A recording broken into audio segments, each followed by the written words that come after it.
Everyone. I want to welcome those who are in person as well as those who are online.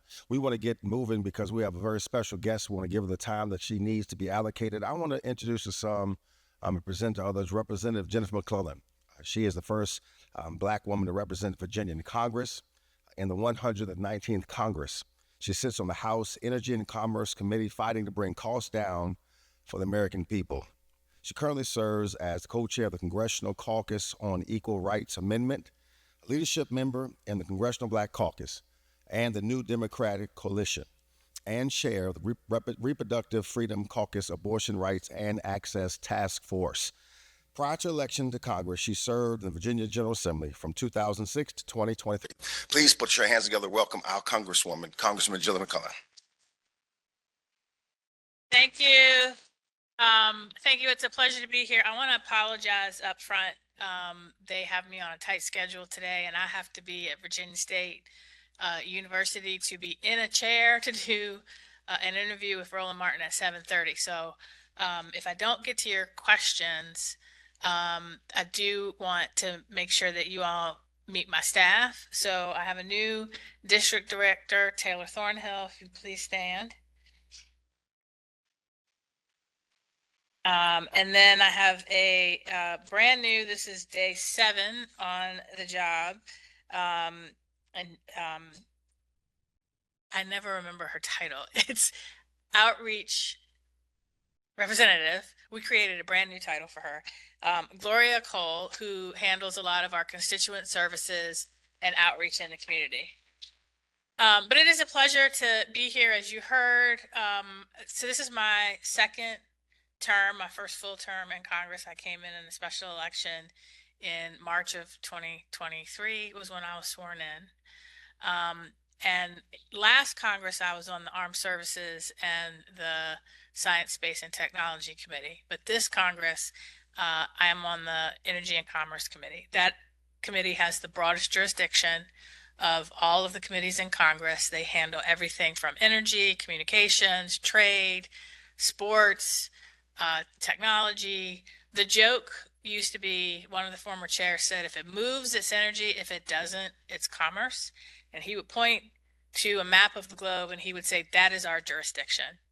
So of most relevance to you all, I think the 3 things that I really focus on, I'm on the energy subcommittee my top priority is making sure that we meet our country's energy demands affordably in a way that leaves no community behind, but also doesn't price you so far out that you can't pay your electric bills.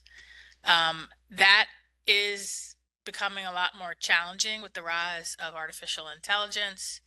And I know you hear a lot about data centers. Unfortunately, data centers are a fact of life because every single internet transaction that you do, whether it's that online banking, whether it's asking ChatGPT to make you, action figure, and everything in between, that data has to go somewhere. And so we want to make sure that as AI, as the internet, as data centers become a part of life, that doesn't mean that you bear the brunt of paying the cost of that. We also I'm really focused on making sure that we meet our energy demands in a way that protects our planet. So when I was in the state Senate, I was really focused on the transition to clean and renewable energy, and I'm doing the same thing in Congress. Fighting back against the president who doesn't like wind and solar energy, and so he's trying to roll back all of that progress. He's trying to roll back energy efficiency programs that help you lower your energy costs by weatherizing your homes, by making sure that you have energy efficient windows, and I'm fighting back against that. So that's what I do on the energy sub. The communications part has jurisdiction over broadband deployment.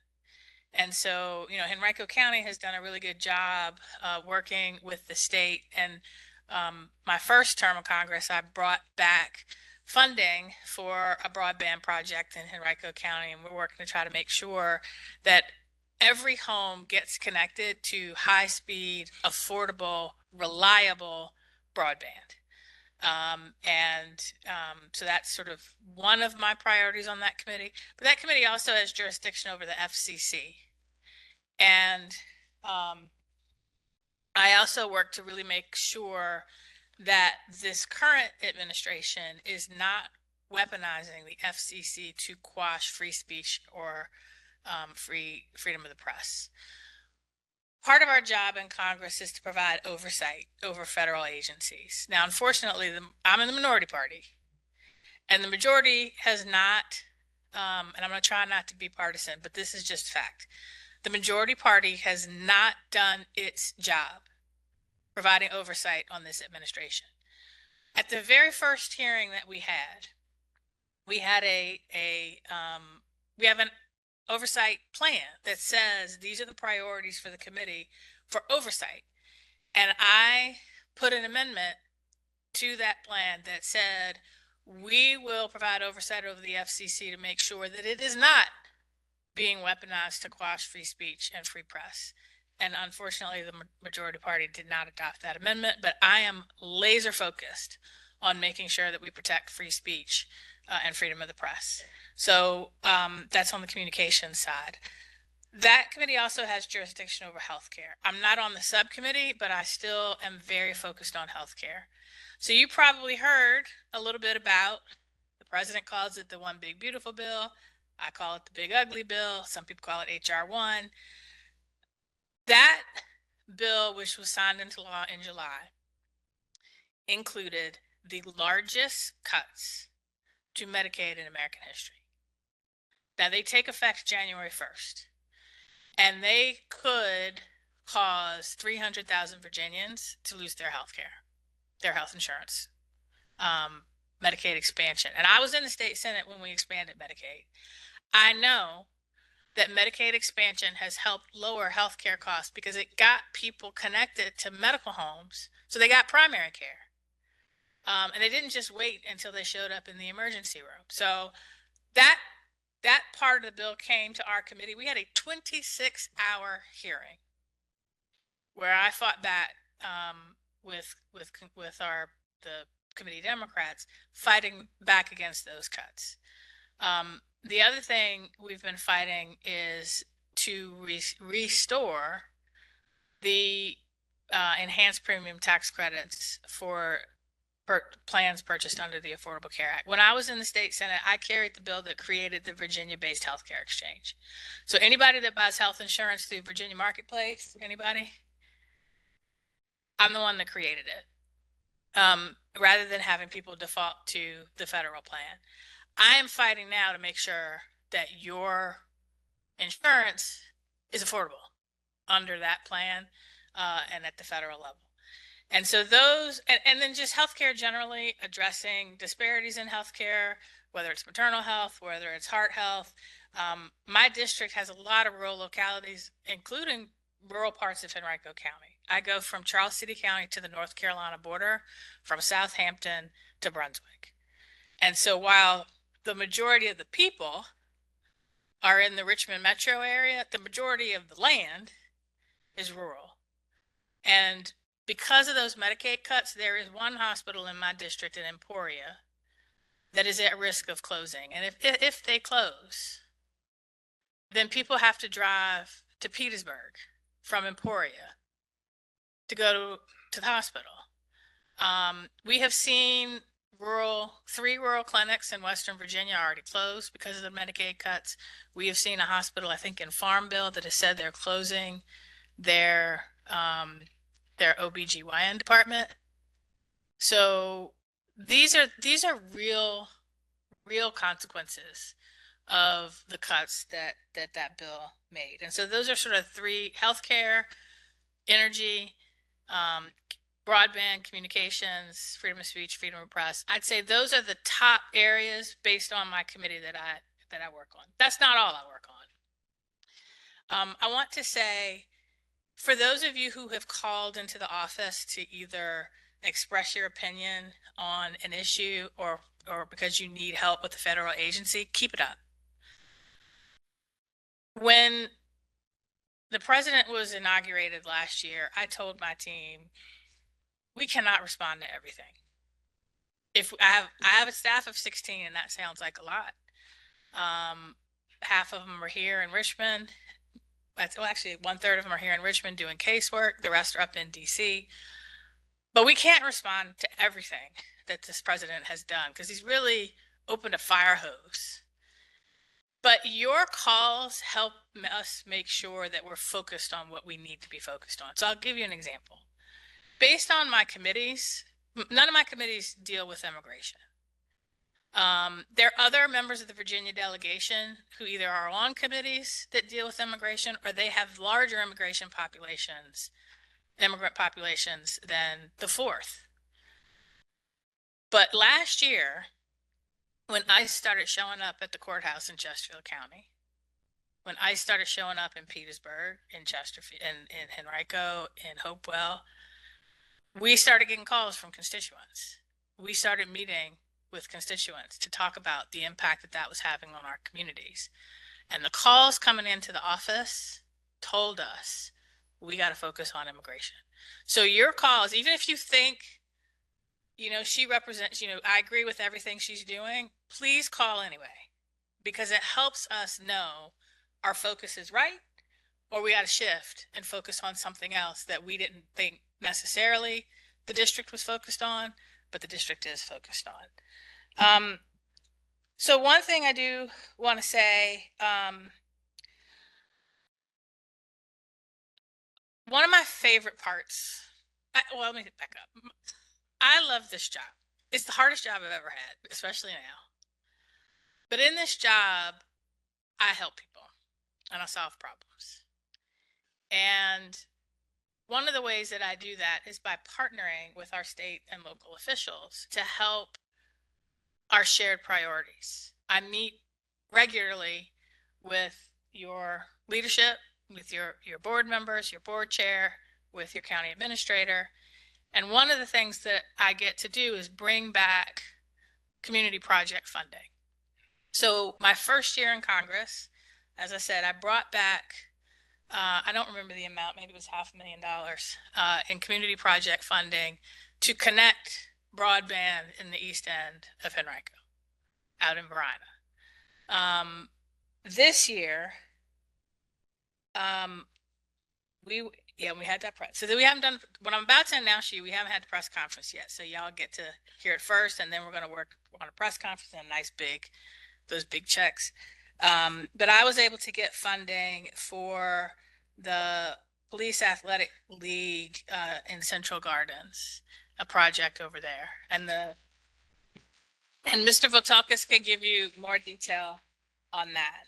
I'm not gonna, I don't have time, unfortunately, to kind of walk through all of the bills that I've put in, the letters that I've done, but just, I want you to know that I wake up every morning and I ask myself 2 questions.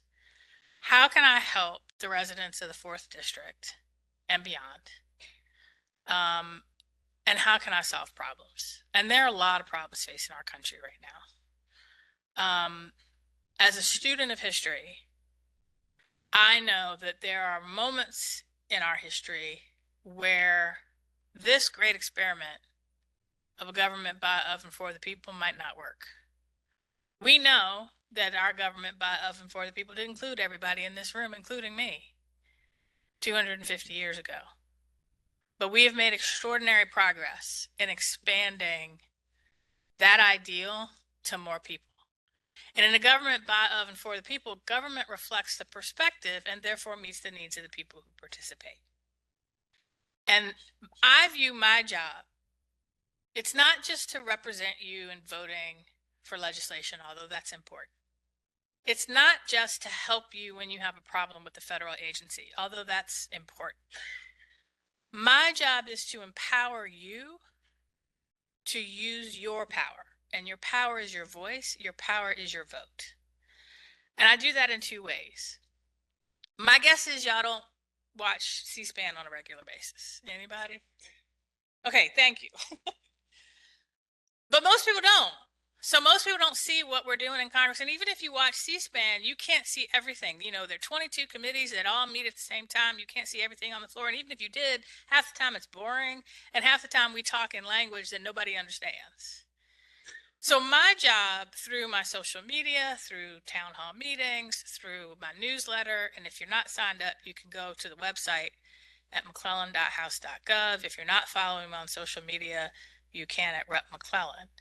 My job is to help you in Fairfield, Henrico County understand how what happens in Washington impacts you, why you should care about the Farm Bill, why you should care about the National Defense Authorization Act, why you should care about the FirstNet authorization bill that I am working on.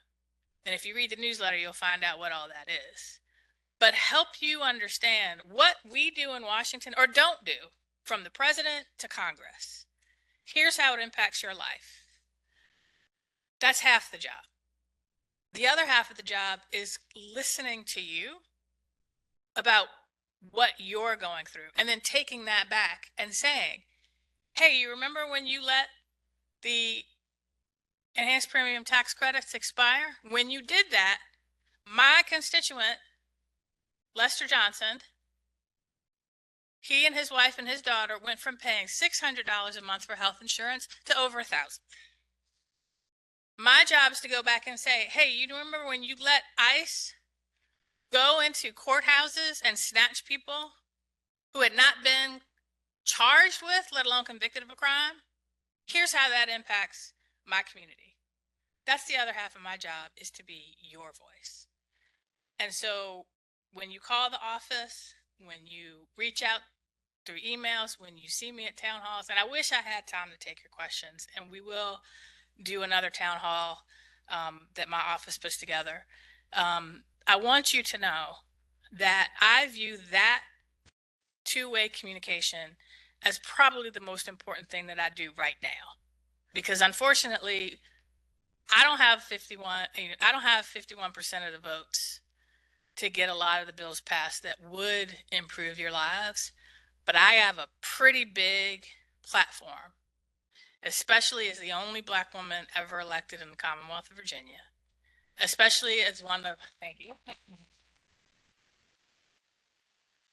especially as one of the less than 7% of members of Congress who is a mother to children under 18 years old, as one of the less than 3% of members of Congress who is a mother of color to children under 18 years old, as one of only about 99, maybe 100 women in the House of Representatives, and one of 62 members of the Congressional Black Caucus. I have a very loud voice that it may not sound like it, and I'm not loud, like literally loud. I love Jasmine Crockett, but I'm not Jasmine Crockett. But in my own quiet way, I am your voice in Congress, and I am extraordinarily grateful that you entrusted me, first in 2023, hopefully later again this year, that you have entrusted me to represent you in Congress, and I thank you very much for that.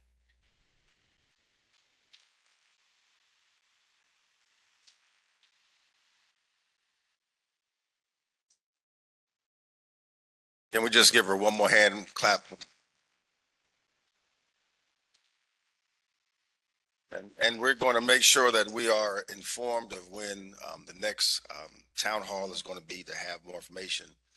I'm also happy to thank our county manager, who has a budget staff that presents the Board of Supervisors as well as the constituents committee the budget. But I asked him tonight if he would be kind enough to come and present the budget himself. So can we receive our county manager, Ms. John Vatokis?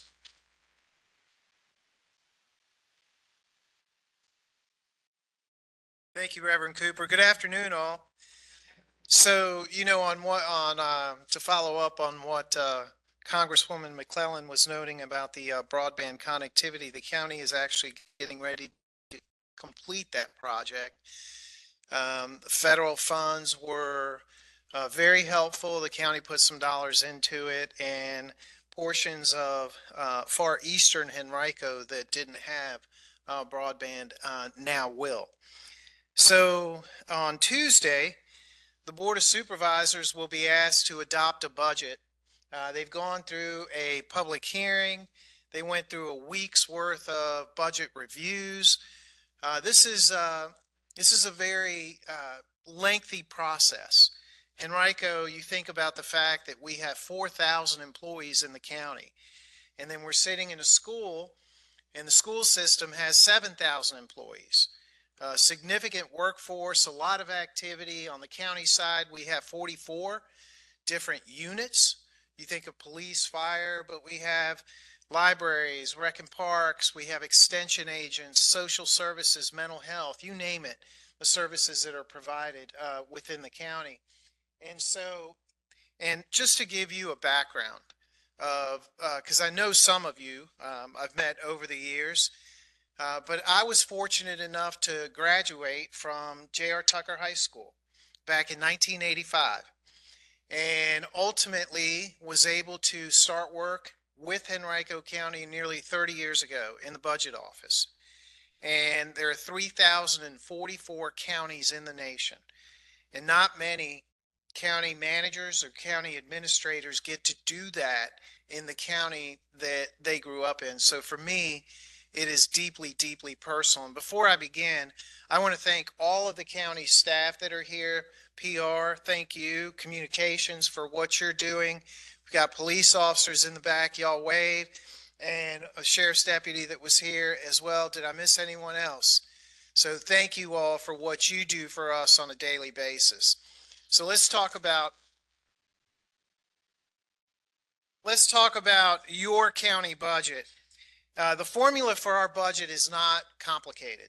The lion's share of our resources, your money, your tax dollars, and the tax dollars paid by every business in the county goes largely in two areas. One, education. The lion's share of the budget, 57 cents out of every dollar, goes into our school system. And then public safety is number two. When you add both of those components up, 83 cents out of every dollar goes into either schools or public safety, and then the myriad of other areas are accounted for on this chart. But we also, in addition to a operating budget, we also have a capital budget that is, it's not, there we go. We also have a capital budget that is for things like infrastructure, buildings, utilities. And this next chart, if we can get to it, will show you that capital budget. There we go. And so if you look at our capital budget, I want you to, the pie chart shows one thing, and that is all of the funding sources that we have in the capital budget. We are blessed in Henrico. Most localities have one or two funding sources and are heavily reliant on debt. We have a myriad of funding sources that we've been able to incorporate into that capital budget so that infrastructure is maintained in the county. Leading number one in the capital budget is our public utilities. You all may recall with some disdain last January the water crisis that we had in our region. We had never experienced anything like that. The Richmond water plant has operated for years, but they had a catastrophic failure that impacted half of our county. And coming out of it, we said, never again. That is not going to happen again. Mr. Cooper, Mr. Nelson in particular, both of them were adamant. How do we make sure that we have resiliency in Eastern Henrico? And so we are in the midst of beginning to award a contract that will lay 13 miles of a large water line that will ensure that our water treatment plant water from the west goes all the way in every area to the east, and that the Richmond water treatment plant is a backup. That's going to be a $50 million cost for a number of years. You'll see number two is education, and then a lot of other areas. Our transportation right now, You are seeing, and you will see even more road construction projects, asphalt, all of that coming out of Public Works, sidewalks, pedestrian safety, a big topic in our county. Right now, we have over 200 Public Works capital projects in progress in our county. So, and it is the time, in essence, to do that with asphalt plants being open. Public safety, you'll see a significant allocation there, largely police and fire, new training center that we have, and I'll touch on general services, recreation, IT, and then you'll see some dollars being allocated to solid waste. So where does the money come from? The money comes from, Barb, if I can ask you just to hang with me for a minute. Yeah. So the money comes from three areas. And they're almost equally divided. Real estate accounts for about 35% of our revenues, the real estate taxes that are paid by you and businesses. State and federal revenue, 34.5%, and that is largely state. Federal is just a sliver, so it is largely state. And then all the other local revenues that come into the county, sales taxes, building permit fees, personal property taxes, you name it. So I noted in my comments that I've been with the county nearly 30 years. And what we saw this year in this budget, we had not seen before. We have seen recessions. We have seen COVID come through. We have seen the real estate crash that occurred a number of years ago. But this year, the state actually, there's a formula that the state uses when it gives money to localities to offset our K-12 expenditures. And in the Constitution of the state, local education is actually a state responsibility, even though we put more money into it than the state.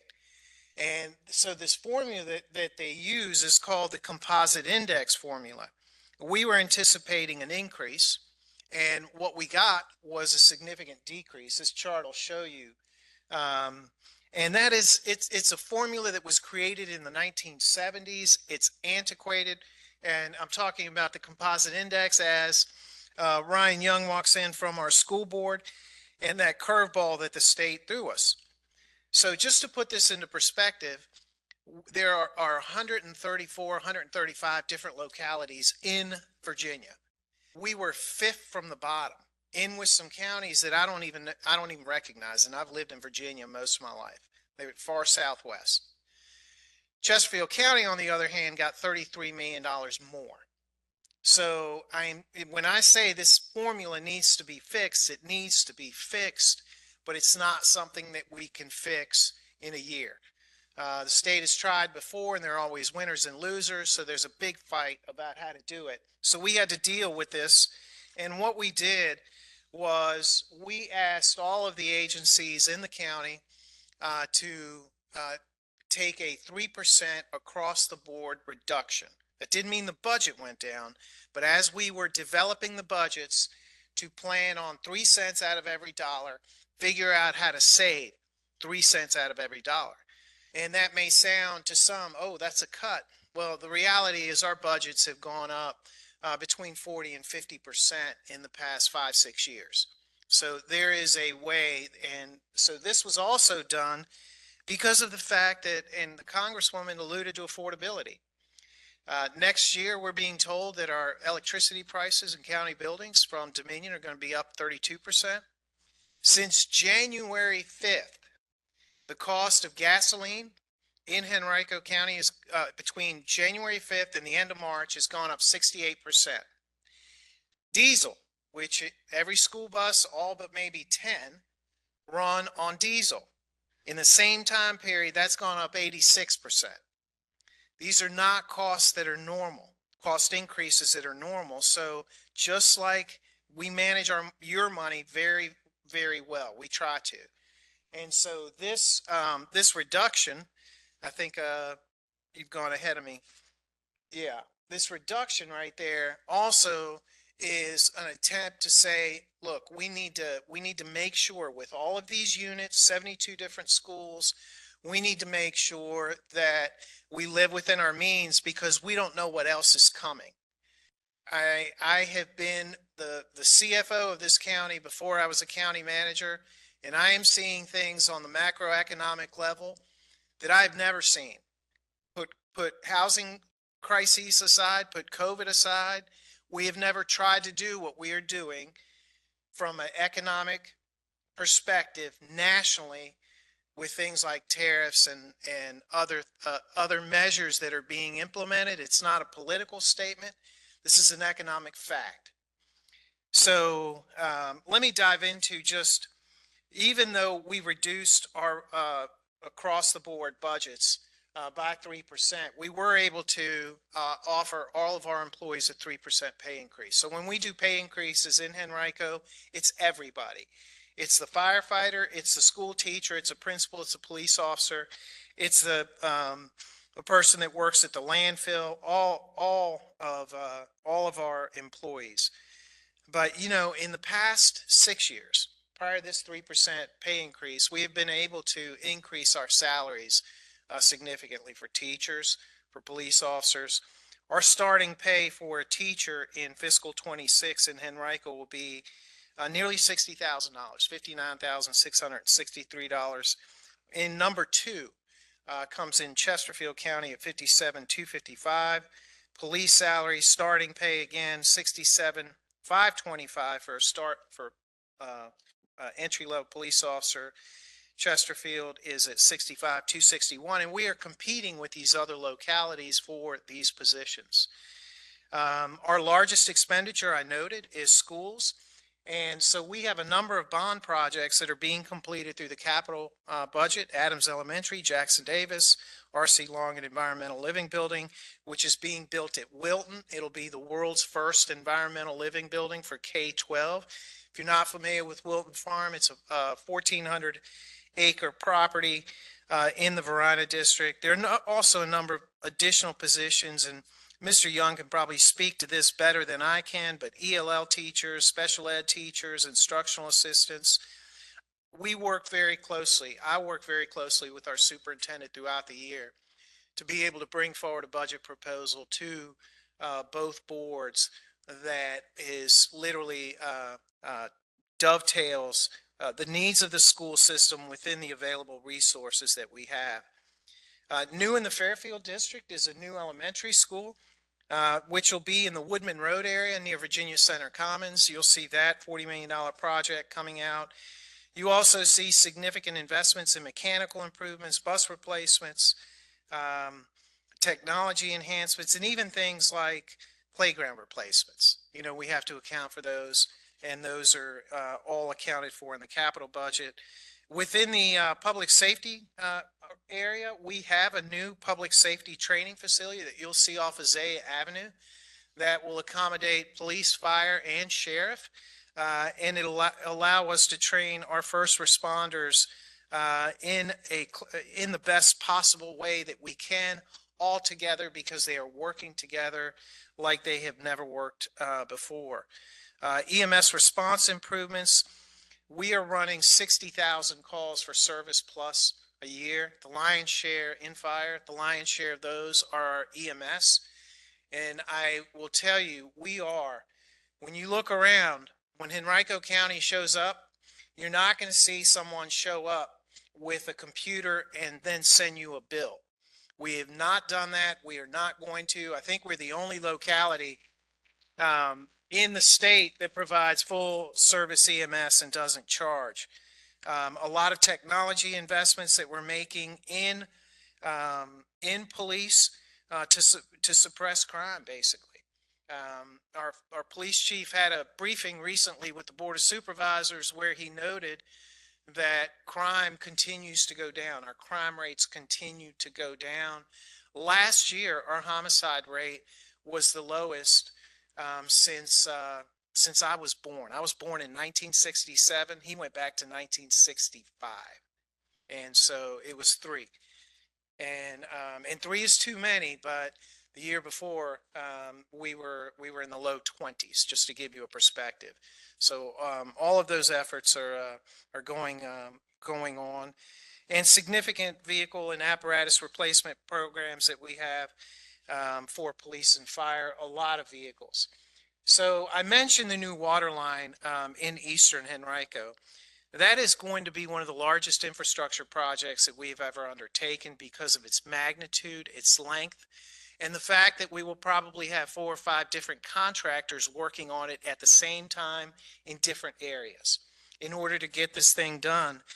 And we have some experience because we just completed the largest reservoir in the Commonwealth of Virginia in Cumberland County.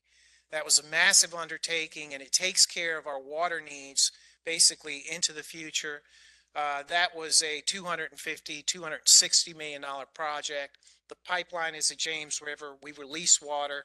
We take less than what we release, and there are downstream benefits for the river and others using that river. Significant investments in recreation and parks, transportation. Whether it's new bus shelters, new sidewalks, new roundabouts, new crosswalks that we are installing. We have completed a study of all of our schools.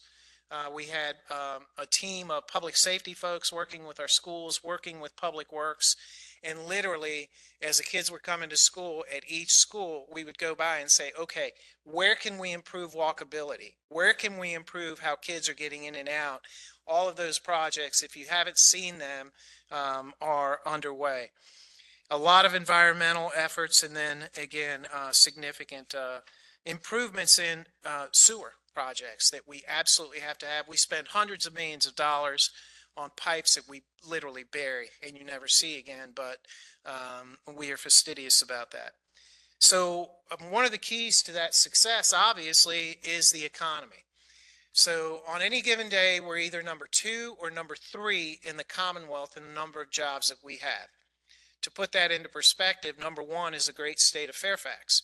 So your little county comes in at either number 2 or number 3, depending on its Henrico, Loudoun, Fairfax, depending on the year. But in the 24-25 year, 3,531 jobs were created. We need that job creation for the kids that are coming out, for the population that we have, and a lot of in-migration of population that is coming into our county. This is a first look at the public safety training facility off of Azalea Avenue. It'll be on land that we have acquired from the Richmond Raceway. It accommodates a new fire station and then some training facilities, including a tactical training facility for police that fire can also use for training. It'll look like some of the developments that we have in the county, some of the newer developments that pose a different kind of response model. Say again? It is in the Fairfield Magisterial District. And so, and you know, I've said this before, Fairfield is on fire. It is a fact. When you look at what we are working on with best products and the potential there for a arena mixed use development. So the backside of that property, Scott Farm, is already under development by Markel Eagle. That'll be residential. Your county is building 2 bridges over 95. One, Magellan Parkway, that'll connect to Route 1, and one, the old Scott Road Bridge, will actually be a pedestrian bridge that you can walk or ride a bike over. And then the arena itself is a replacement of the Richmond Coliseum, which has been closed for how many years? And how many of y'all went to a show at the Coliseum or an event, right? And we haven't been. You've got to go to Charlottesville. And the reality is those facilities can create a lot of economic output for the county. And we know this because we built the Henrico Sports and Event Center at a mall that used to be called Virginia Center Commons in the Fairfield Magisterial District. And so this was our first significant foray into sports tourism. We have now taken that to another level, if you will. So this facility is actually printing money for our county. And it was 3 weeks ago. I went on a Saturday. We had 192 volleyball teams. No, I mean, 9/10 of them from out of town, literally coming in. There was no place to park. You know, it was just, and we're still working on parking to figure out how we can get more spots in there. But if you haven't been, there's no charge to go. Just go and see. You'll see, our kids during the week playing basketball, playing soccer, playing futsal. We've had tournaments in there that I didn't even know were a thing. One of the first things we had was the National Rubik's Cube Championship. And, you talk about these kids coming in and they are literally going through, and a 13-year-old won the thing. And then they have another tournament where they blindfold them and they do it. What's the game where cornhole? So cornhole. I've played cornhole on the beach. Badly. I had no idea. So the cornhole people come in and, we have, if you want to have a beer there, you can have a beer, a glass of wine. But we didn't know that with the cornhole people, we actually ran out of beer day one and we had to bring beer trucks in. But apparently you can play cornhole, get paid, and drink beer. I did not know this, Mr. Cooper. And this is all happening in the Fairfield district. We also have the Fall Line Trail.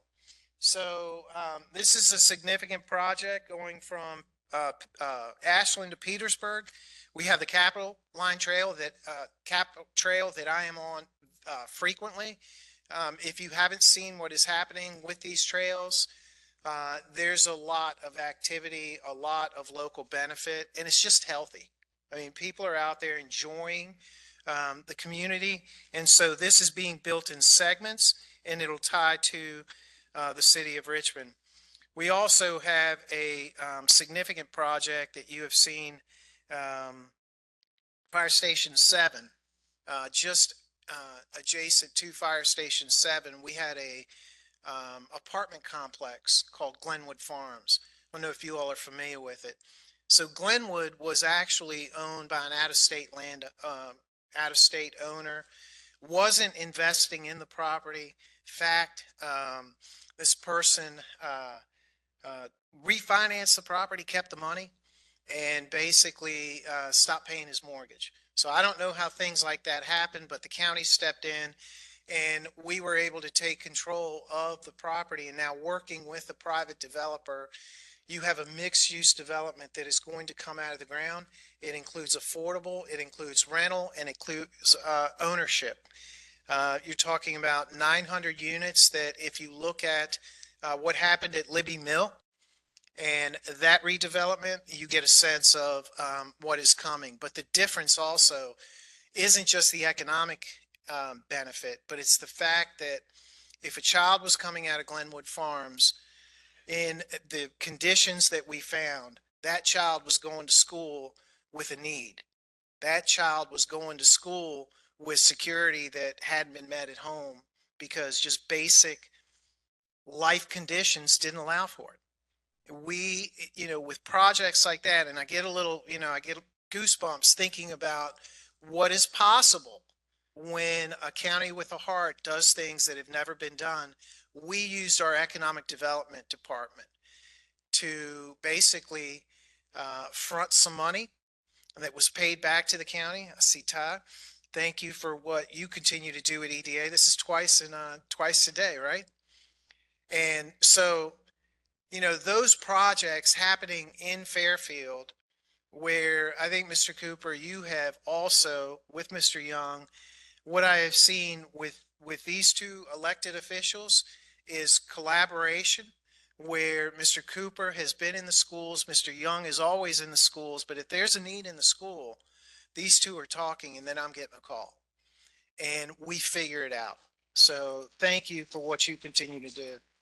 So ladies and gentlemen, that is what I have as far as an overview. If you ever have a question, you can reach me at the easiest way is send me an email.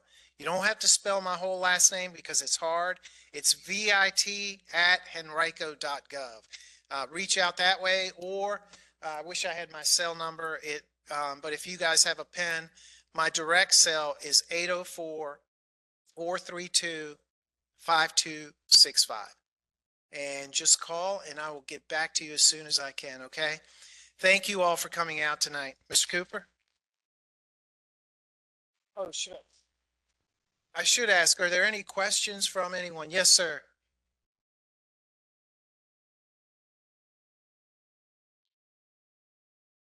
Okay, thank you. I have one quick question. Last year we had very bad snow, and a lot of time this main road was pretty good, but the secondary roads were icy and this and that. You got any plans just in case something like that happened again? So we learned a lot from that snow. It was actually ice that was compacted. There is absolutely no piece of equipment that you can use on ice. VDOT actually stopped responding. VDOT does snow removal for a lot of the counties. The cities, do our own snow removal because we have our own public works departments. What I learned, quite frankly, was we probably there were some attempts that we made to clear the ice, and we damaged a lot of equipment. So 40% of our fleet was actually damaged in that responding to that storm. We tried everything we could with sand. We bought sand ahead of that. We had salt that we applied, but salt only works. This is a fact that if you see something on Facebook, there's ice out there, why don't they put salt on it? Salt stops working after 28 degrees. It's just, you could put flour out there, it just does not work. So messaging could have been better, definitely for our residents. We tried to put things out on social media, but just like anything, the water crisis. I mean, you think we learned a few things in the water crisis as far as, and we had daily press conferences, but early on there was a sense of optimism. Oh, we're being told this isn't going to be long, and it ended up being almost a week. And so, but yes, there's always something we can take away. And I certainly hope we don't have another ice storm like that in another 30 years. Yes, so there's an even more extended presentation that is available online. If you go to the finance website, you'll find it there, or you can find it under the Board of Supervisors meeting pages where this information was presented. Yes.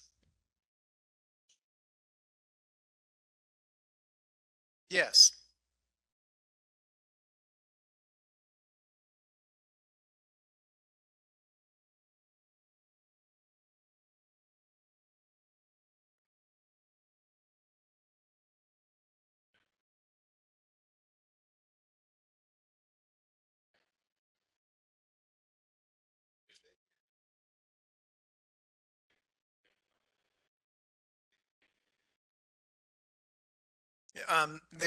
There's no impact from those conversations on anything that Henrico County is counted on from data centers. How many of you all have heard about our Affordable Housing Trust Fund? Do you have a minute?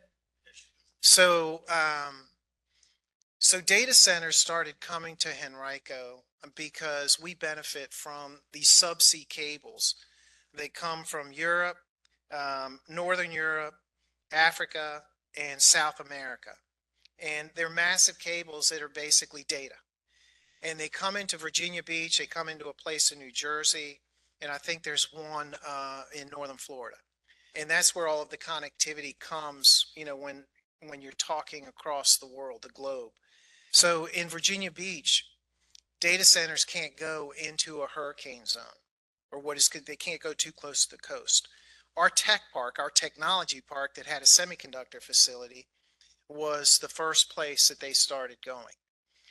And so the first one was, it was during Terry McAuliffe's third year. Golly, what would that have been? No, it was, so they took over Kimonda, but then Facebook came in, and QTS didn't start building that data center until after Facebook did. But Facebook came in and they built the largest data center in the world White Oak Tech Park that they had at the time, and then they duplicated it across the street. So when Facebook came, because of those speeds, and then when Facebook came, QTS started building. Iron Mountain is out there. We have a number of data centers. It's not all data centers, but as they were being built, and there was a zoning case in the Verona district where it was an expansion of the tech park. And so the board started talking and said, you know what? We've seen other localities like Loudoun County take all these data centers and take all this money and put it in the general fund, and then the money's gone. Can we do something special with it? And they kicked around some ideas. School funding was, or school capital was talked about, but you know, we're pretty good on school capital funding. So what's the biggest issue that we face right now as a community? If you have kids or if you're a young person starting, it is affordable housing. 1 in 3 of our residents can afford a home in this county. Think about that. The cost of housing in the past 5 years has gone up nearly 75%. And then you add on interest rates. You know, I've got a daughter that's a teacher, and she bought a 3-bedroom, 1.5 bath ranch for $450,000 3 years ago. I'm like, baby, how are you going to be able to afford it? The house that her mother and I live in, we bought for $400,000. And she's doing it, they're making it, but she was one of the lucky ones. So the county is taking this money that's coming in from data centers, and we did something that no other locality has done in the nation. Time magazine wrote about it about a month ago. And so we are taking this money, we're using a third party partnership for housing affordability, and we are basically trying to buy down the cost of homes with developers. And so what we do is we give money to the Partnership for Housing Affordability that then talks to developers and says, okay, you're developing a 100 unit subdivision. Do you want to make some of these units affordable? The affordable housing units are not the small units. They're units in the development. And so basically the easiest way to explain it is we're buying down the cost of land. And so we have had homes in the Verona Magisterial District that were in the 270s that are selling for lower than 190. Our first project was actually a townhome development in Tuckahoe that was in the 450s. It ended up being in the 370s. We have homes in Fairfield, Verona, Tuckahoe. We're working on a big project in Three Chopped. We have not been successful in Brooklyn yet, and we're trying. But the numbers that we're shooting for are significant because on any given year, there are 800 new homes that are built in the county. We're trying to get 150 of those through this fund. $60 million over 5 years. When this came forward to the board, we had the gentleman that runs the Partnership for Housing Affordability come forward and tell the board something I didn't know. He's like, you all are putting more money into affordable housing as a county than the whole state of Virginia is. Think about that. So, you know, the data centers are here. The board has put guardrails in place that basically require a no buy right anymore with any data center. We are, in my opinion, we're full. We're good with data centers. They are going to pay a lot of money, and this Board of Supervisors is going to do some remarkable things with that money. So any other questions? Yes, sir. Yeah. Oh, yes, ma'am. I can't see them. I needed glasses 3 years ago. Thank you for that presentation. I was just wondering, it's my understanding that part of that public safety budget includes the technology advances you were talking about, which also include like working with an AI surveillance company called LifeRaft. And it's a surveillance system that's constantly monitoring things like social media posts and things like that, largely to track protests or anti-government sentiments. And so I'm just wondering, in like a time when we're seeing really deep distrust in government surveillance and what that means for federal and local governments kind of tattletaling on their citizens. Yeah, there's been quite a bit And, written. and so well, one, why is that type of like tracking anti-government sentiments needed? So there, And what are the protections that are going to be put in place? thank you for that. For So, residents. yes, protections being key. So you all have seen flock cameras in the county that are basically license plate readers. They have been a significant help in so many cases, so many issues. They have prevented, recently in Dory Park, we had a group of cars that showed up and were trying to do a park takeover, and the flock immediately caught them and police were alerted. So when we implemented flock, there were guardrails that were put in place, procedures that were put in place. And so the state actually has looked to Henrico as a model for this is how you implement technology. We are not in the business, Leanna, please quote this. We are not in the business of spying on people. Okay, so if there is any information out there that, you know, Chief English is acquiring technology so that we can spy on people, and that is simply not the case. There will be guardrails as any new technology is implemented. You have my assurance on that. And, you know, the technology for us is new. It's not immediate, but it is right now.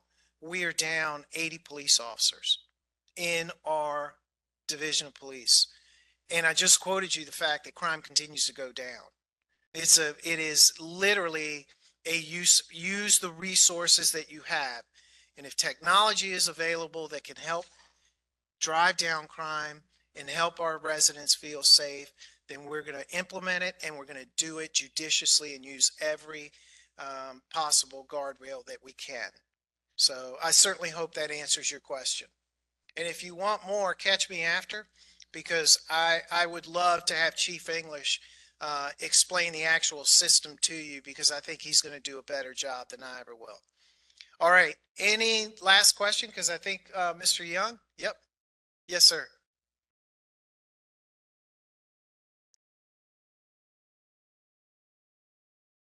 Thank you for this presentation, and Dr. Cooper. Two questions. Technology. How close are we in the county to acquiring cameras, speed cameras for our schools? So that's a conversation that we've been having with police, with Public Works.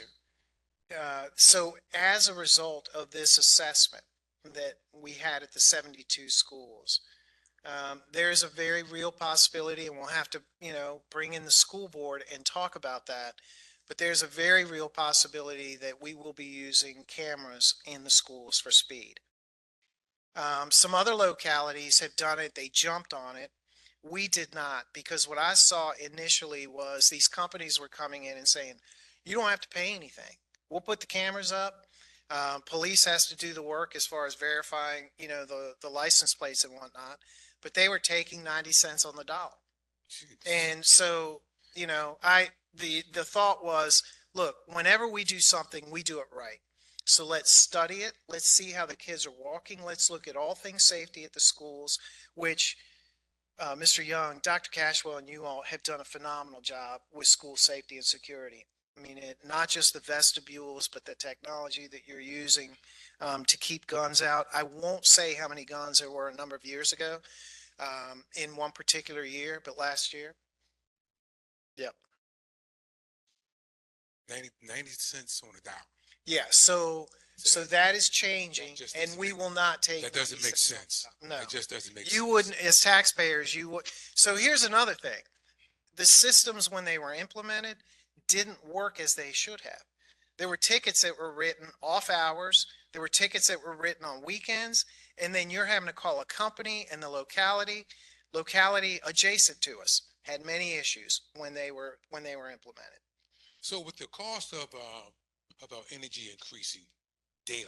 Yes.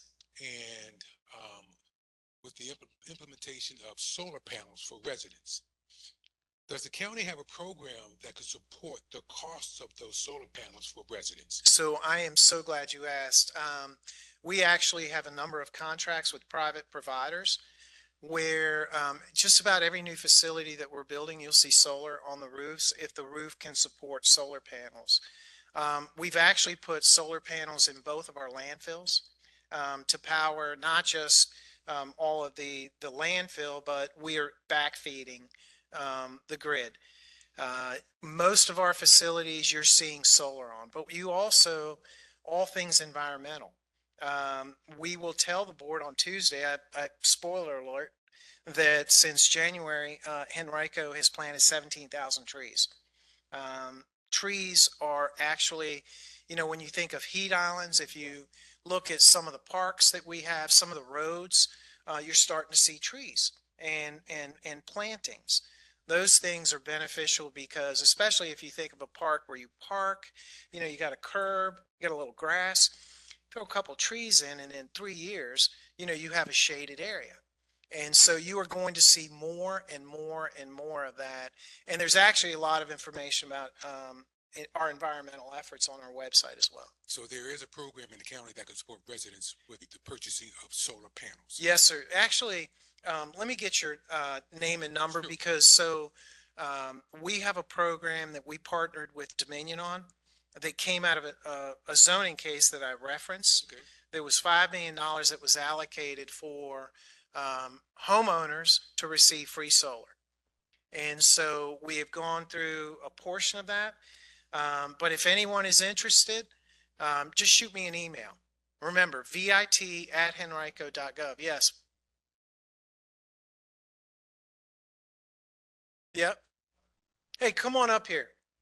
Great. And one last thing, those 17,000 trees that's been planted, hopefully they're in Fairfield. There's a bunch up in Fairfield. Come on, come on. Yep. Hello, Tell us your name. David Robinson. I'm a Fairfield resident. I live in Central Gardens, and I've actually been looking for affordable solar panels for my house as an environmental guy. I have a degree in environmental science. I've been searching for solar for years. I've talked to a bunch of different companies. Everybody priced it out. It was way too high. It didn't seem to make any sense, even though most of these panels are guaranteed for 25 years. It was still a big investment, a big upfront cost, and some of the loan origination terms weren't favorable. They promised they give you a 2.9% interest. That sounds great, but then when you read the fine print, there's actually a 10% origination fee, so that's not very good. But long story short, I didn't buy. I've been looking for panels for years. Didn't purchase any of these. You know, anywhere from $29,000 to $55,000 to put solar panels on my house. Solar Access Henrico, I kept seeing these banners coming up, free access to free solar, and I'd seen those similar ones before, and it's all just, they're really just trying to sell you something. But when I saw the one that said Solar Access Henrico, it was specific to Henrico, really caught my attention. I looked into it. You have to apply. There are certain criteria you have to meet. You have to live in the county, obviously. You have to be the homeowner. You have to have sort of a financial need in that you can't have a great household income. It's somewhere, I think you have to make, your household income has to be under $85,000 or $90,000 or something. I qualified for all that. I still didn't believe it was true. I sent in the application, got approved. It's a process. You have to be patient with it. A couple weeks ago, they came and put solar panels on my house. The contract that you sign is a purchase deal, but there's zero money. I couldn't believe it till I saw it. Even then I was skeptical on how could they do this. But the guy at the Dominion Energy Solutions, it's a great guy over there named Ian. He told me they got $5 million from a data center specifically for Henrico to help pay for solar panels for homeowners. And this will help the county offset some of the energy needs because you're producing your own. The best benefit is that when you're producing your own power, your electric bill gets cut like in half, depending. If you got a good sunny spot and a big flat kind of angled roof to the south like I do, like my energy bills, since this started like a month ago, I'm producing almost all the electricity I'm using at my house. So I can't wait to see my next electric bill. This is phenomenal. Here's the thing though, it's a first come, first serve program. They're about halfway through the money. I think they had enough money to do about 250 houses, and it's my understanding they've done 100, somewhere in 100, 150. So they're only going to do about another 100 houses. If anybody's interested, I brought you can give me your name and I'll get your email to put you in touch with Ian at Dominion.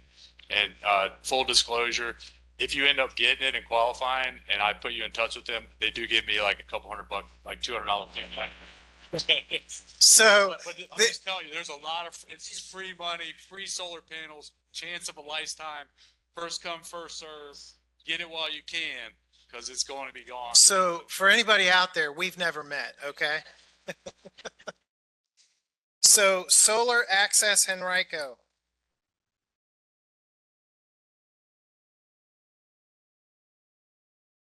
Yeah.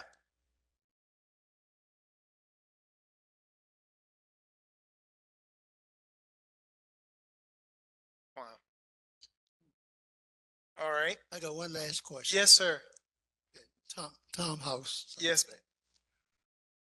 My wife and I always talking about red flag this and red flag that. But the biggest thing that we came up recently that people are not talking about is the United States Postal Service.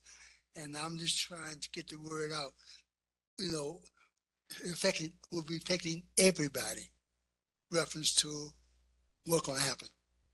I wish I had a solution. The board pays me to manage a county. You have any thoughts on? So I appreciate that question. So after the snowstorm, I personally suggested to the manager that we need to have a contact at every postal office in the county, because we know that a lot of persons were unable to get their mail, and how can we help as a county to disseminate the mail? So I want to report that as a result of that, the county manager made sure that we have a contact at every post office in the county to make sure we have a direct line, as well as we've enlisted Congresswoman McClellan to ensure from a federal level that there's a better partnership between the Postal Service and Henrico County. We introduce Mr. Young. So, Mr. Ryan Young is your school board member. Mr. Young, you've been on the school board how many years now? 3 years. 3 years, and he is doing a phenomenal job. Ladies and gentlemen, Mr. Ryan Young. Guess I'll kind of give you All right. Good evening, everyone. How are y'all doing? It's kind of hard following Mr. Vitokis with all that knowledge he has and historical knowledge of the county, but I'm gonna do my best here today. Of course, I'm gonna be speaking on our schools. First, I want to thank Chairman Roscoe Cooper for hosting tonight's town hall, and thank you all for being here as well. Gatherings like this, they give us a chance to listen, to connect, and to share what's happening in our schools across the Fairfield district. And I want to start by saying it's very clear, despite what some of y'all may hear, there is a strong shared commitment between the Henrico County School Board and the Board of Supervisors to support families who live, learn, and work here in Henrico. We may not always agree on every detail, but we are aligned on what matters most, which is our students, our staff, and our community. Tonight, I'm proud to share some of that progress we're seeing and the investments we're making to keep that process going. Everything we do in Henrico schools is grounded in our strategic plan, Journey to 2030. It's not just a document, it's a roadmap guiding decisions, our investments, and our priorities. That work is focused on 4 key areas: academic achievement, learning environment, physical, social, emotional, and mental health, and supporting our staff. Tonight, I'll walk you through some of the highlights in each of these areas, what's working, and where we continue to invest. Let's start with academic achievement and our promise to families that all students will engage in rigorous and meaningful learning experiences that prepare them to be life ready. Across our elementary schools in the Fairfield district, we're seeing real progress. More students are reading on or above grade level. Fewer students are falling significantly behind. At Harvey Elementary, reading pass rates increased by 10 percentage points in just 1 year. At Arthur Ashe Elementary, math scores have jumped 19 points. We are also expanding access to advanced learning. More students are enrolling in accelerated math across multiple schools, and these gains don't just happen by chance. They reflect the hard work of our students and the dedication of our teachers and our staff. Before we move on, when we hear about those percentage points, if you're an educator in here, you know just moving 2 or 3 points is amazing in a school system. So for schools to be seeing 10-point jumps and 10 percentage points increases, that's what I want to deliver today, is some of the highlights and some of the good things that our teachers are working on and focusing on, because some of our schools may not be fully accredited or may not be all the way up to state standards, but they are making strides. And sometimes that's not reported.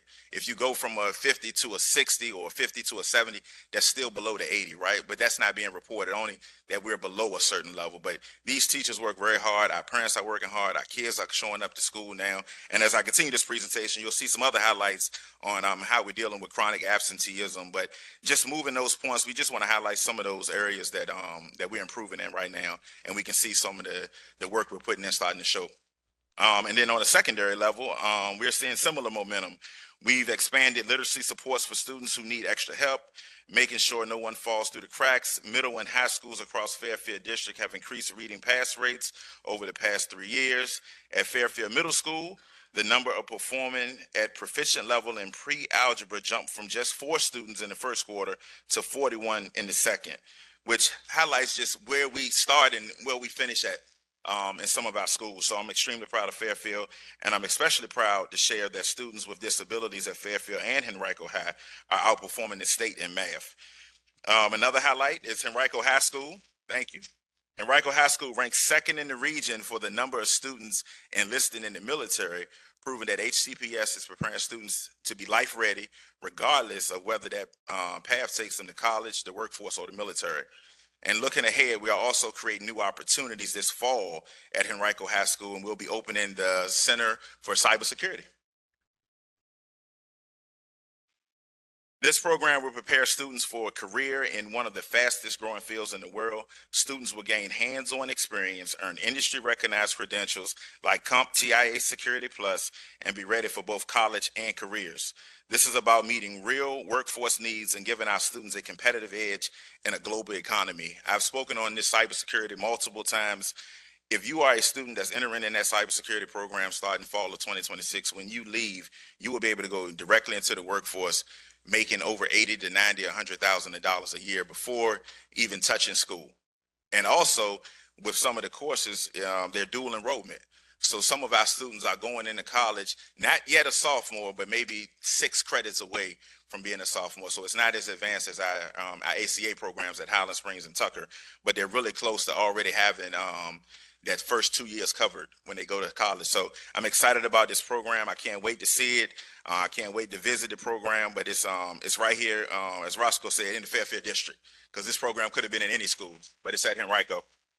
So now let's talk about the learning environment. Students learn best when they feel safe, supported, and connected, and we are all making important strides here.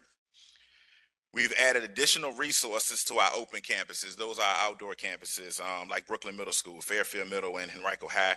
We're also seeing strong engagement through student voice initiatives, peer mediation, cultural programs, and student-led clubs like Equity Ambassadors program at most of our schools have the Equity Ambassadors program. So these are student-led programs that deal with equity in their own building. As we know, Henrico has 70 plus schools, and each community is a little different. So that's a student-led program that's backed by our EDO department. The new campus at Virginia Randolph is providing state-of-the-art opportunities for our students and alternative programs, career and technical education, and special education. This is about creating spaces where students feel like they belong.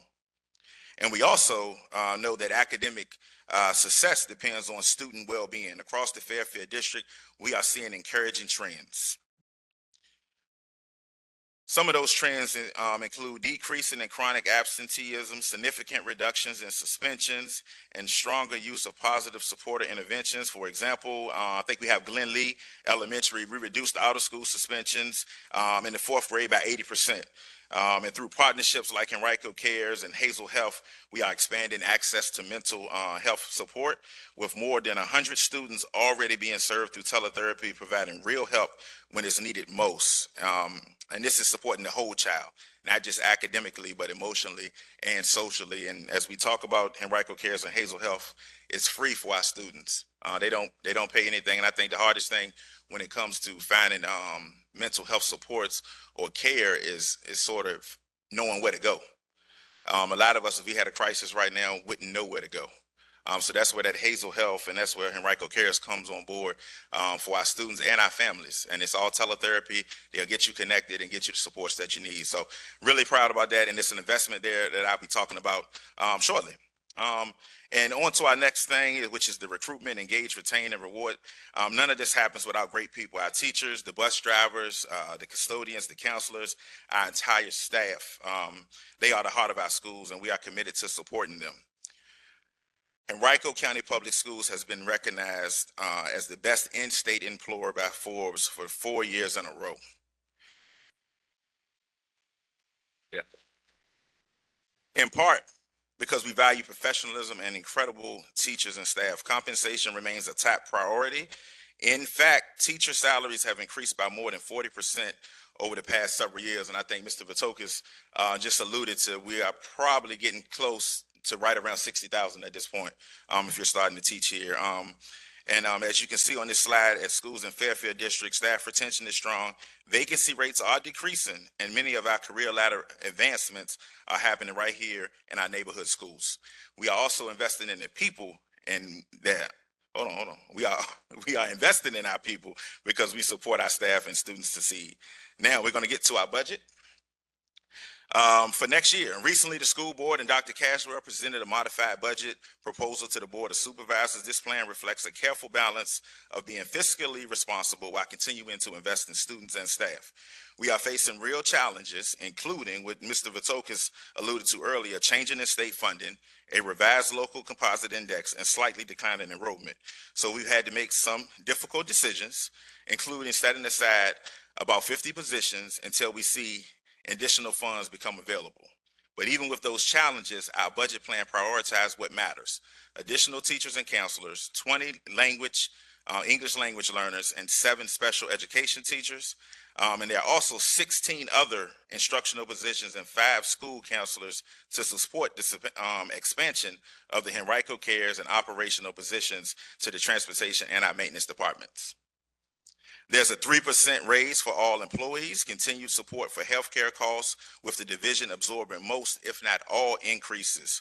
Expansion of our HCPS career ladder and the instructional and operational positions you would expect for a new specialty center and the cutting edge living building. And let me be clear that everything that we put up here, even with the positions that we're asking for, is never a want. That we specify as a need.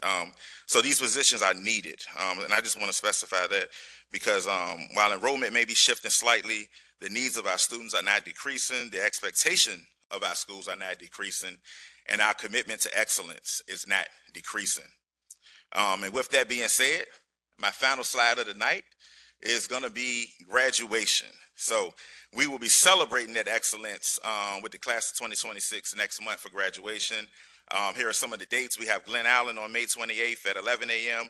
We have Hermitage at 3 p.m. on May 28th, followed by May 29th, Highland Springs High School at 11 a.m., Varina, 3 p.m., and the Henrico Warriors will cross the stage at 7:30 p.m. Graduation ceremonies are once again being held at the Sports and Event Center. If you don't have a ticket, it's okay. Everything is live streamed on our website. Reverend Cooper, thank you so much for inviting me here. I think I probably have come to every single forum he's had. I'm probably the only school board member that has done every forum, but Fairfield District, our connection, our collaboration, like Mr. Vitokas said, it's amazing. I have never called Reverend Cooper with an issue or something that we can't figure out and can't do together. And I'm thankful, I'm appreciative of his leadership. I am vice chair of the school board this year, so I did get that nod. But he is our chair of Board of Supervisors, so I appreciate the collaboration. And if y'all want, if we got time, if anybody has any questions, yes, ma'am.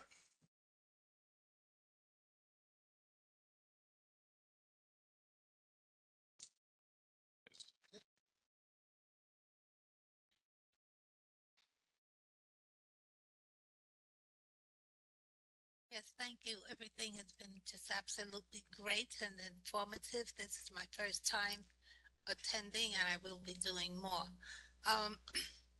As a former teacher, this is quite about 7 years ago when I got out of it. But I find that, and I notice you didn't mention it, but what's lacking is that our students do not know enough about civics and government. And that is the very blood of our democracy. Too many of the young people and young adults, too many of the young people and young adults do not really understand the significance of their vote and that they must be involved. And the way that they were teaching when I was there, it was like throw it up on the board. And there's the questions, we'll go over it a little bit, but it was very reduced in its importance. I believe that it should be elevated to almost along with mathematics, because that's what will make our society strong, is by people understanding who they are and the power of their activity and their vote. Thank you for that statement. I don't know necessarily if it was a question, but it was a statement. I mean, you're talking to a guy who won an election by 41 votes, right? So we understand the importance, but I think children mimic what they see. I haven't been to a single poll without my child. Every single time. So much so that somebody texted me and said, she shouldn't be filling those bubbles out, Mr. Young. I said she did. She was pretending. But I think kids mimic exactly what they see at home. So if you're going to the polls and you're voting, take your child with you. Whoever's watching online, take your child with you, because that's where they're going to mimic. And I agree that we still should be emphasizing our civic duties in school. And I know Henrico has an amazing teacher, Ms. Broder. My son's in there. He's more civically engaged than I've ever seen him in my life. So there are some success stories coming out of the schools, but I agree with you. We should still elevate our voices when it comes time to vote.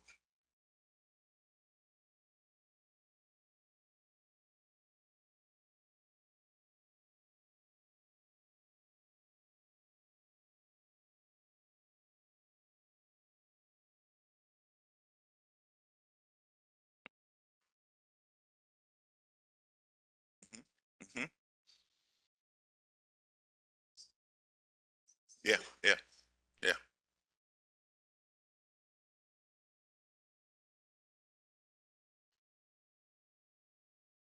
Yes, ma'am. And the school board is a nonpartisan voted position, but the way things are right now, if you can't get the importance of why you should vote right now, why we seeing the things out here in this world, I don't know what else can drive you to those polls anymore. But ma'am, I thank you for bringing up the importance and to elevate that conversation here tonight with us. Thank you so much. Oh, Ms. Broder's here. Come on down, Ms. Broder. I did not. To my defense, I did not know you were here, and my son is in Ms. Broder's class. Teach government and other things at Henrico High School. Thank you for that question. Tomorrow, my seniors will be checking to make sure their voter registration went through, so they can all vote. There we go. Hey, I didn't make it up. Registered to vote in my class. But my question for you, and this might also be a question for Reverend Cooper. So we were talking about the difficult decisions made in terms of staffing and the budget and the proposed budget by the county as it relates to the proposed budget by HCPS. Can you talk about the difficult decisions, and again, this might be for Mr. Cooper, about cutting 50 positions that involve our most vulnerable students? So our English language learner students and our special ed students were the ones most impacted by those staffing cuts. And those are our teachers who carry the biggest caseloads, the most challenging caseloads. So if you can talk through that difficult decision making, that would be very helpful. Thank you. I can start, and then John, if you want to jump in, or Reverend Cooper, if you want to jump in as well. Those are our most vulnerable students. We were given a budget line to meet initially, and that's when we included, I think it was a total of 50 English language learners and 27 of our special education, and I believe it was maybe 19 positions at another building, and then we had to cut that by 3%. So as a collaborative effort, the school board had to make the tough decision to go ahead and cut back, because these were new positions. These weren't as you know, they weren't current positions that we hold. They were new positions that we were seeking. And they're in a holding pattern. So we're still hopeful that we can get it when the state funding comes back. We're hoping it's a little bit higher. I don't know if any of you all want to make a statement as well, but that's initially why we had it there, and then having to cut down by 3%. That's where we ended up at, and that's where we landed. But I'll let Reverend Cooper, if he wants to speak to it as well. Yeah, thank you for that. So I want to say, first of all, the Board of Supervisors did not cut any positions. That's the first thing. Those positions presented to us by the school board are now what's called a hold complement. They have not been cut. They have not been discarded. They have not been erased. They are still there. But as was stated, with the $12 million decrease from the state, it put the schools in a position whereas that revenue was not afforded because it was called unfunded state mandates. So they're not gone. We have not cut them. They're in a hold complement, and we're hoping that the state revenues will come so that we can fill those positions. But Mr. Manager, you want to say anything else? Yeah, so I agree with the statement. Where are you? Oh, there you go. Thank you. I can't see. So I agree with your statement that these are some of the hardest students to teach. My parents immigrated to this country when I was 11 months old. I was actually an ESL kid and learned English in elementary school. And so with our changing population, we absolutely have a need for ELL teachers. Reverend Cooper's absolutely correct. Those positions are included in the budget, so they'll be authorized when the board adopts them. We have the same approach on the county side, where on any given year, we have 10 or 15 positions that are unnamed. They are in a hold complement, and then as funds become available, those positions are funded. Two things with ELL teachers from my conversations with Dr. Cashwell. They're very hard to fill, number one, because you have to be bilingual. You have to, understand another language, not just fluently, but and then teach that and be certified as a teacher. So school board has made a concerted effort to fill those positions. Leanna, please quote, those positions are in the budget. And our school system has $1 billion budget, almost, when you look at all of the sources. 50 positions are not they are a significant number, but they are in comparison. That is just a very small slice of the overall allocation to our schools. So the latest news that we have from the General Assembly is that the state budget may not be final until May, June. And at that point, if there are additional resources, then that's easy. That's an appropriation to schools. But I also meet with Dr. Cashwell, if not weekly, bi-weekly. We'll be looking at this throughout the year. If there's any funding that we can identify that can be allocated, and then we can actually fill the positions, _fill that many positions, then, that'll happen. But again, there was some misinformation that was put out. I don't know where it came from that, these positions were cut. They were not cut. They're authorized in the complement. And just like the 80 police vacancies that I noted, we have vacancies in every agency. A clinician, if anybody knows a mental health clinician, please send them to us. So you'll see this come up from time to time, but the intent is to be able to meet all of the needs that our schools have. Mr. Young, is there anything that I said that was that? No, you're fine. Okay. All right. Any other questions for? Yes.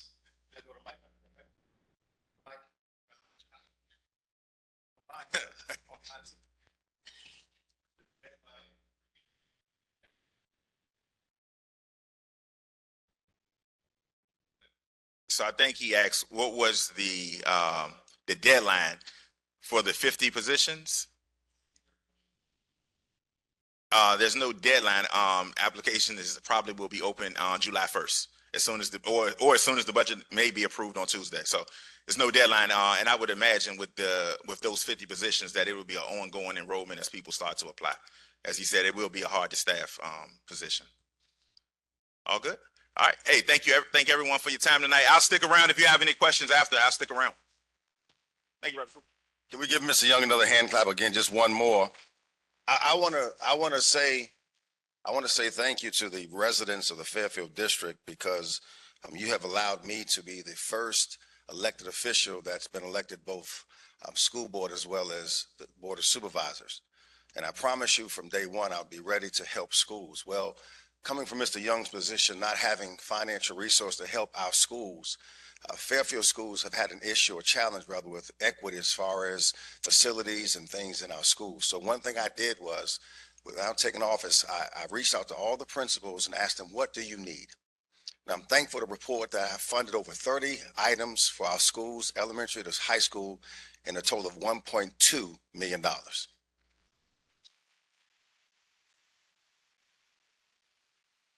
I went to the manager and I said, Mr. Manager, we have the worst baseball and softball fields in the entire county.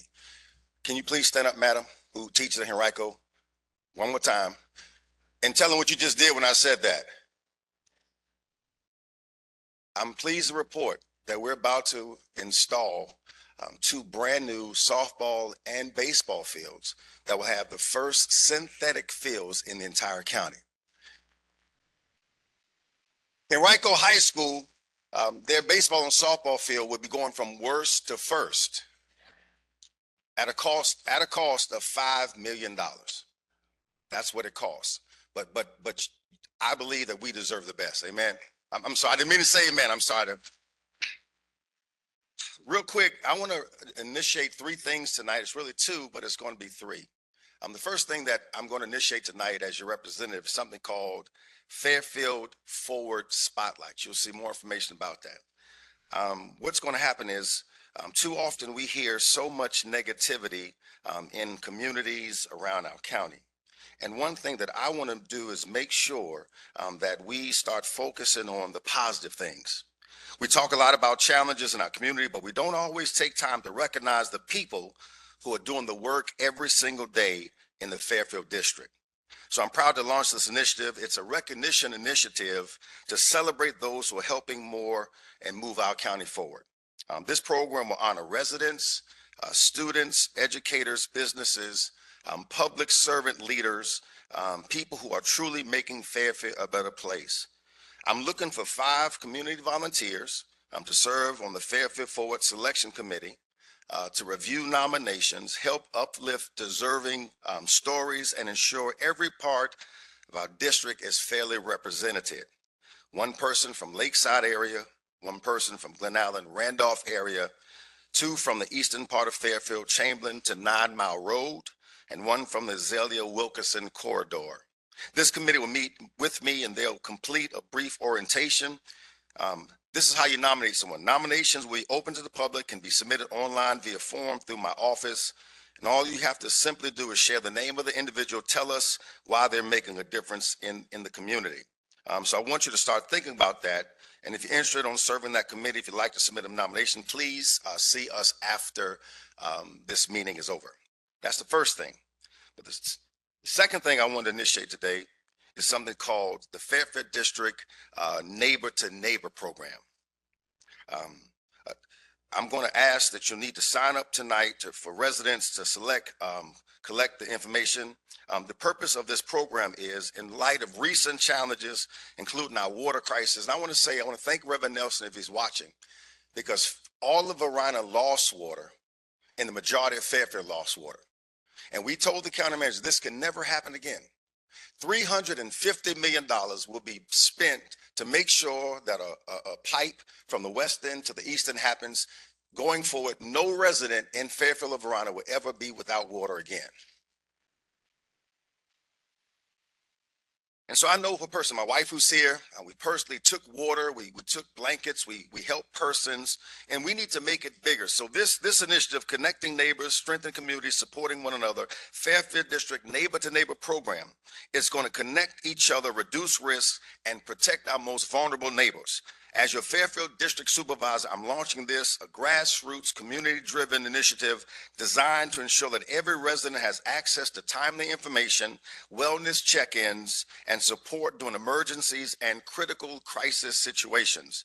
Provide direct, trusted communication during emergencies, ensure wellness checks for seniors and the vulnerable population, and expand communication beyond social media and digital alerts. And so we're going to ask that if you want to sign up for that, there's a sheet outside, but also we're going to be a link on the website, on our page, my page. But then the second part of that is something called Neighborhood Liaisons. It's our volunteer team. We are seeking 5 dedicated volunteers to serve as neighborhood liaisons who will help ensure full district coverage. Lakeside area, Glen Allen, Randolph, Easton, Fairfield, Azalea, Wilkerson corridor. You'll serve as the point contact between my office and residents, share verified updates during emergencies, conduct, coordinate basic wellness check-ins, help identify urgent needs with the area, and support outreach to residents not connected digitally. There's also a form outside if you'd like to be a liaison, and there'll also be a link on the website in a few days, probably, hopefully next week or so. So I'm very excited because as you can see, as the manager alluded to, Fairfield is on fire. And it's only as strong as our community. I'm proud to say I've been a resident of the Fairfield District for over 40 years. A graduate of Henrico High School, I pastor the Rising Mount Zion Baptist Church in Fairfield for the last 23 years. I love this community, and I know that our community has nowhere else to go but up. So we're so grateful tonight for you being here. I have a few announcements to make if we could. I just want to announce our next forum, which will be taking place and transpiring June the 2nd at 6:30 p.m. at the Henrico Sports and Entertainment Center. We want you to remind you to sign in and sign up for our mail and email. And also April 14th and April 28th are our next upcoming board meetings. So we want to thank you all tonight for coming out. I'm sorry that we went over 10 minutes, but myself, our county manager, can we give our county manager a hand for being here today? Thank you, sir. And even though she's not here, come on, give our Representative Congresswoman Jim McClellan another hand for being here tonight. Reverend Mr. Young, thank you again. Have a good night, everybody. See you next time.